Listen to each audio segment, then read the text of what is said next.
ವಿಧಾನ ಪರಿಷತ್ ಸಭಾಪತಿ ಡಿಎಚ್ ಶಂಕರಮೂರ್ತಿ ಪದಚ್ಯುತಿಗೆ ಮುಂದಾಗಿದ್ದ ಕಾಂಗ್ರೆಸ್ ಮುಖಭಂಗ ಅನುಭವಿಸಿದೆ. ಹಳೆಯ ದೋಸ್ತಿಗೆ ಜೆಡಿಎಸ್ ಮಣೆ ಹಾಕಿದ ಪರಿಣಾಮ ಬೆಂಬಲ ಕೇಳಿದ್ದ ಕಾಂಗ್ರೆಸ್ಗೆ ತೀವ್ರ ನಿರಾಶೆಯಾಗಿದೆ. ಸಭಾಪತಿ ಸ್ಥಾನ ಉಳಿಸಿಕೊಂಡು ಬಿಜೆಪಿ ಮೇಲುಗೈ ಸಾಧಿಸಿದ್ರೆ ಬಿಬಿಎಂಪಿ ಮೈತ್ರಿಯ ಬಳಿಕದ ಸಿಟ್ಟನ್ನು ಜೆಡಿಎಸ್ ವಿಧಾನ ಪರಿಷತ್ನಲ್ಲಿ ತೀರಿಸಿಕೊಂಡಿದೆ. ಸದನದ ವಿಶ್ವಾಸ ಗೆದ್ದ ಶಂಕರಮೂರ್ತಿ, ಹಳೆಯ ದೋಸ್ತಿ ಗಟ್ಟಿಗೊಳಿಸಿದ ಜೆಡಿಎಸ್.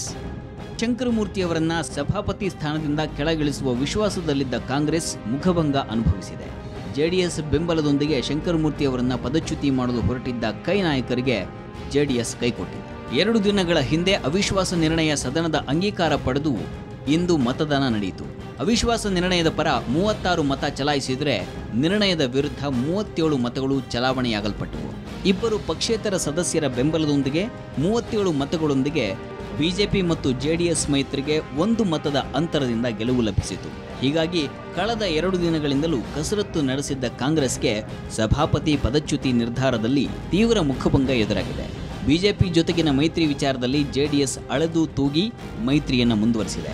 ಈ ಸಂಬಂಧ ಜೆಡಿಎಸ್ ರಾಜ್ಯಾಧ್ಯಕ್ಷ ಎಚ್.ಡಿ. ಕುಮಾರಸ್ವಾಮಿ ನಿರಂತರವಾಗಿ ಸಭೆ ನಡೆಸಿ ಬಿಜೆಪಿ ಬೆಂಬಲಿಸುವ ತೀರ್ಮಾನ ತೆಗೆದುಕೊಂಡಿದ್ದರು.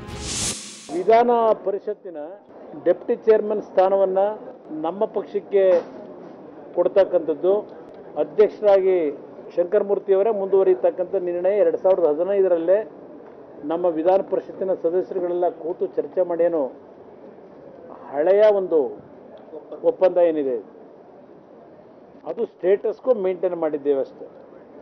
ಇವತ್ತೇನು ಹೊಸದಾಗಿ ಇದಕ್ಕೆ ನಿರ್ಣಯ ತೆಗೆದುಕೋಬೇಕಾದಂಥದ್ದು ಏನಿರಲಿಲ್ಲ. ಇಲ್ಲಿ ಜೆಡಿಎಸ್ ಸಂಪರ್ಕಿಸದೆ ಅವಿಶ್ವಾಸ ನಿರ್ಣಯ ಮಂಡನೆ ಮಾಡಿದ್ದ ಕಾಂಗ್ರೆಸ್ ಕೈ ಹಿಸುಕಿಕೊಳ್ಳುವಂತಾಗಿದೆ. ಆದರೂ ಕೂಡ ಜೆಡಿಎಸ್ ಜಾತ್ಯತೀತ ತತ್ವ ಬೆಂಬಲಿಸದೆ ಕೋಮುವಾದದ ಕೈ ಜೋಡಿಸಿದೆ ಅನ್ನುವಂಥ ಆರೋಪ ಕಾಂಗ್ರೆಸ್ನಿಂದ ವ್ಯಕ್ತವಾಗಿದೆ. ಯಾವುದೇ ರಾಜಕೀಯ ಪಕ್ಷಕ್ಕೆ ಒಂದು ಸಿದ್ಧಾಂತ ಮುಖ್ಯ. ಆ ಸಿದ್ಧಾಂತ ಬೇಕಾದಾಗ ಮಾಡೋದು, ಬೇಡವಾದಾಗ ಬಿಡೋದು ಪ್ರಶ್ನೆ ಅಲ್ಲ ಅದು.